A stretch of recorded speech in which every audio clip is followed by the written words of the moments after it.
আমি আগামী 12 ফেব্রুয়ারি জাতীয় সংসদ নির্বাচন, এই নির্বাচনে বিএনপি মনোনীত ধানের শীষের মার্কা নিয়ে নির্বাচন করছি। নির্বাচনে একজন প্রার্থী হিসাবে নির্বাচন আচরণ বিধি অনুযায়ী আমি এখানে কোনো অনুদানের কথা ঘোষণা করতে পারবো না। এটা আইন করে দিয়েছে নির্বাচন কমিশন।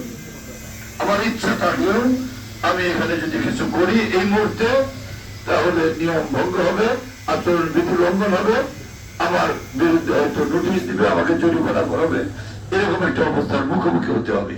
এটা কিন্তু আপনারা সবাই জানেন। এই জন্য আমার ইচ্ছা থাকা সত্ত্বেও আমি নির্বাচনের প্রার্থী হওয়ার কারণে এখানে কোনো অনুদান দিতে পারলাম না বলে আমি কষ্ট পাচ্ছি এবং সঙ্গে সঙ্গে আমার আল্লাহ সুবহানাহু ওয়া তাআলাকে স্মরণ করে নিয়ত করছি, আল্লাহ যদি আমাকে বাঁচিয়ে রাখে, আমাকে আল্লাহ দেওয়ার যদি তৌফিক দেয়, আমি নিশ্চয়ই বড় ধরনের একটা অনুদান এই তাবলীগে মার্কাজ, এই যে নতুন একটা নির্মাণ হবে, এখানে 2-4 কোটি টাকার প্রয়োজন হবে, তাই হবে না?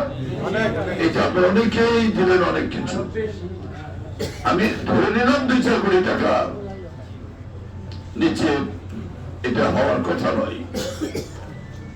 তো এইখানে আমি যদি সম্পৃক্ত থাকতে পারি, আমরা তো কত জায়গায় কত ভাবে সম্পৃক্ত থাকি, এরকম একটা মহৎ কাজের সঙ্গে যেখানে আল্লাহ রসুলের কথা বলা হবে, আল্লাহ রসুলকে ডাকা হবে, আল্লাহ রসুলের ইবাদত হবে, আল্লাহ রসুলের দাওয়াত দেওয়া হবে, এরকম একটা জায়গার জন্য আমি কিছু করতে পারলে নিশ্চয়ই আল্লাহ আমার প্রতি সদয় হবে, আল্লাহ রহমত আসবে।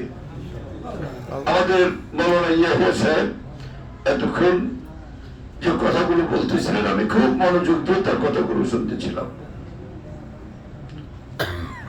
আপনারা সবাই এখানে অনেকে, এই যে আমার ভাই আলহাস সবুর ভাই,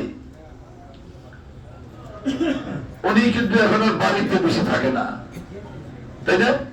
আমি যেটুকু জানি, আমি বাড়িতে ওনার খবর নেই, বাড়িতে বেশি থাকে না, বাইরে তাবলীগ নিয়ে, এই জগতে তাবলীগ নিয়ে আপনাদের এরকম একটা পরিবেশে উনি সময় দিয়ে থাকেন। তো উনি নিয়ত করেছে, আল্লাহ কিন্তু ওনাকে এক জায়গা থেকে আরেক জায়গায় নাই, সবকিছু আল্লাহ করায় আমাদের দিয়ে। তো আমি কথা না বাড়িয়ে, আল্লাহ আপনাদের, আমি নিয়ত করেছিলাম যে আপনাদের সঙ্গে আজকে একটু সময় দিব, আপনাদের এখানে উপস্থিত হব। আল্লাহ সুবহানাহু ওয়া তাআলা আমাকে আপনাদের মাঝে উপস্থিত করেছে, এই জন্য আল্লাহর দরবারে আমি শুকরিয়া আদায় করছি। আপনারা এখানে অনেকে হাফেজ, অনেকে আলেম, অনেকে মাওলানা, আপনাদের কাছে আমি একটা প্রশ্ন করব, এটা আমার মুসলমান হিসেবে আমার একটু জানার আগ্রহ। ইদানিং আমি শুনতে পাচ্ছি, এই নির্বাচনকে কেন্দ্র করে শুনতে পাচ্ছি বলে সব কথা তো সবার কাছে জিজ্ঞেস করা যায় না।